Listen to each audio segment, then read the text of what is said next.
Genetics. What can it mean? The ability to perfect the physical and mental characteristics of every unborn child. The of genetic engineering. To choose the gene. In the society.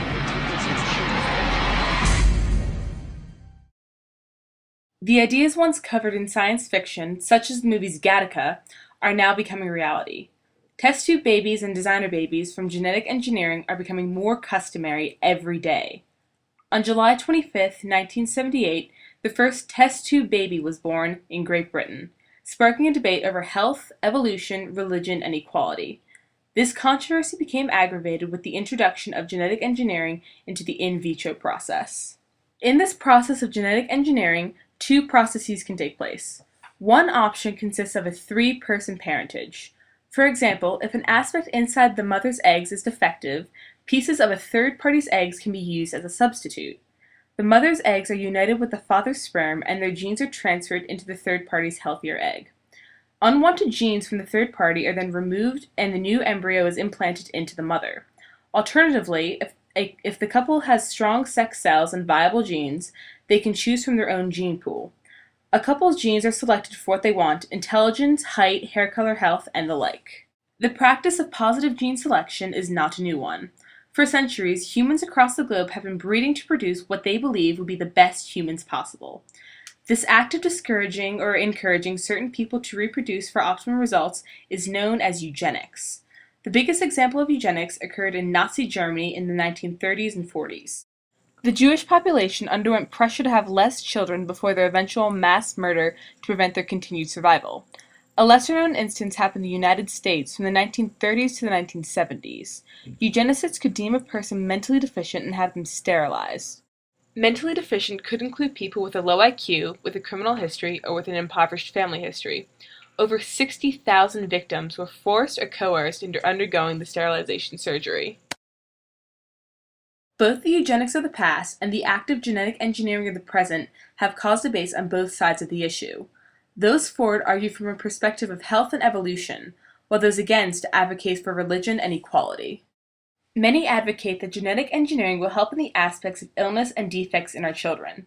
Genetic engineering techniques can be used to screen embryos for susceptibility to Down syndrome, Tay-Sachs, and cystic fibrosis. This is medically useful because it helps prevent babies from being born with these difficult diseases. Advocates argue that if they can be prevented, why shouldn't we take the opportunity to do so? I mean, we talked about schizophrenia or mental disorders, but if you could screen for those things in the future, why not? I mean, they cause as much problems to people's families and lives as, having a child with a disability or not. I mean, that's just one aspect of it. People have a lot of aspects, particularly addiction problems. If I can screen my kid for addiction, give me one without any of those. Some say that being guaranteed a healthy child will help guarantee them a happier life.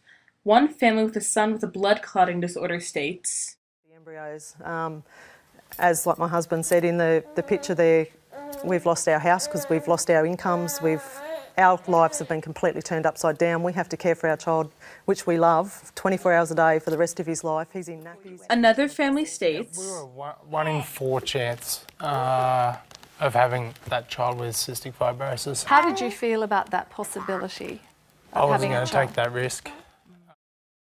Other supporters state that if the science is available, then it should be used. One physician stated, "I want to provide everything that science gives me to my patients, and I think that we have an obligation to have healthier children." If humanity has an obligation to their children's health, the overall effect of their choices must then be considered. How can these changes in the child's genetic health affect the evolutionary process? Some go on to state that this elimination of negative traits and selection of positive traits will result in the eventual best possible human species from an evolutionary perspective. This will improve the overall health of future generations and will result in the betterment of the quality of their lives. The process of genetic engineering will allow families to rid themselves of genetic diseases in only a few generations. Furthermore, designer babies could also be created to help another in need, as seen in the popular book and film, My Sister's Keeper. Most babies are accidents. Not me. I was engineered. Born to save my sister's life. The story tells of a young girl suffering from cancer, and whose parents decide to have another child for blood transfusions, organ donations, and the like.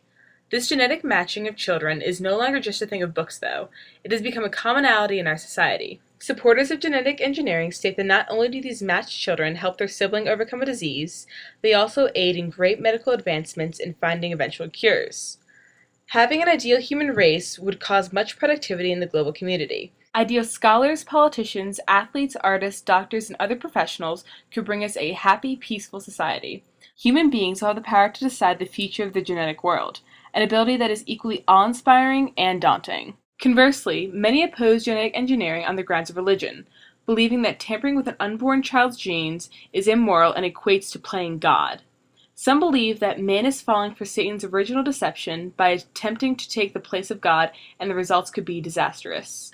This is rooted in the idea that our DNA is the design of God, and He knows how each individual should truly form and live. Changing the genetic makeup of an unborn child would be tampering with His creation and will. Some also believe that humanity is making an obvious return to eugenics, or breeding to make an offspring with ideal genes.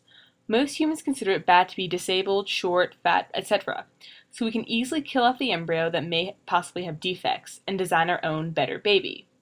New tests emerge constantly to check for unwanted traits, both aesthetic and health-oriented. For example, in utero gene screening can check for about 3,500 different traits.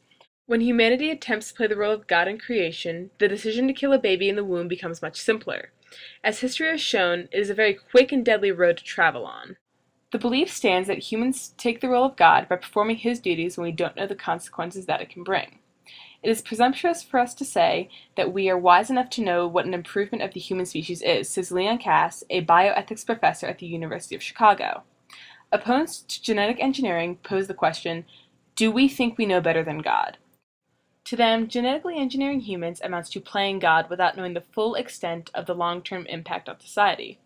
Furthermore, many religious people maintain the idea that a marriage is between a man and a woman. This lends itself to the belief that a child is a result of the love between these two people.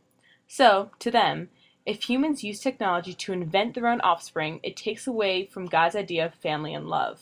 With genetic engineering, the resulting children will enter the world as objects, engineered according to the will of their designers, and not as persons who emerge from the love of their parents. Furthermore, many predict that genetic engineering will cause issues with equality on global, national, and familial levels. From a global perspective, the initiation of the legal everyday use of these practices could lead to further separation in nations. Underdeveloped countries would not have the option of the practice due to a lack of resources, funding, or technology. Or, in some countries, especially theocracies, may outlaw genetic engineering from a moral or ethical point of view.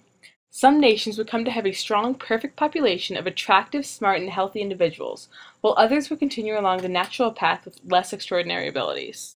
Nationally, this could cause a further separation of classes in the United States. Families of stronger socioeconomic standing would have a better situation to employ genetic engineering. Families that already maintain financial and political control would continue to do so with the engineering of their children.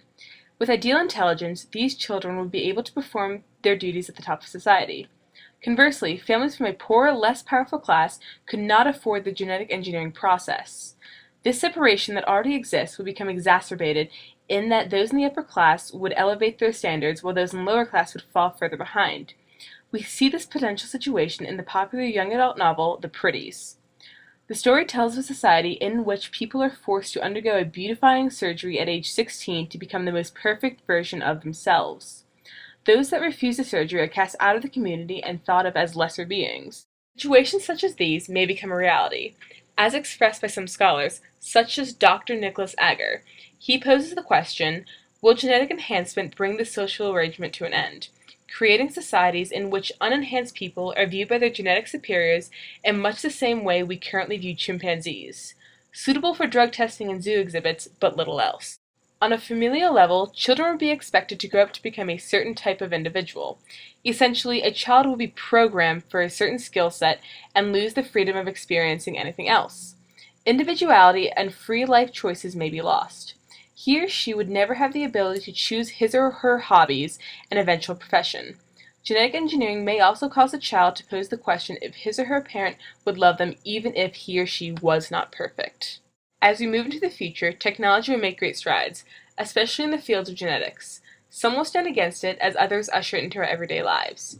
As fiction becomes a reality, we must ask ourselves, are we right in ending genetic differences? Will those with disabilities feel insulted? Will entire communities be lost? We humans love their children as parents or inventors. How far will we go to perfect the human race?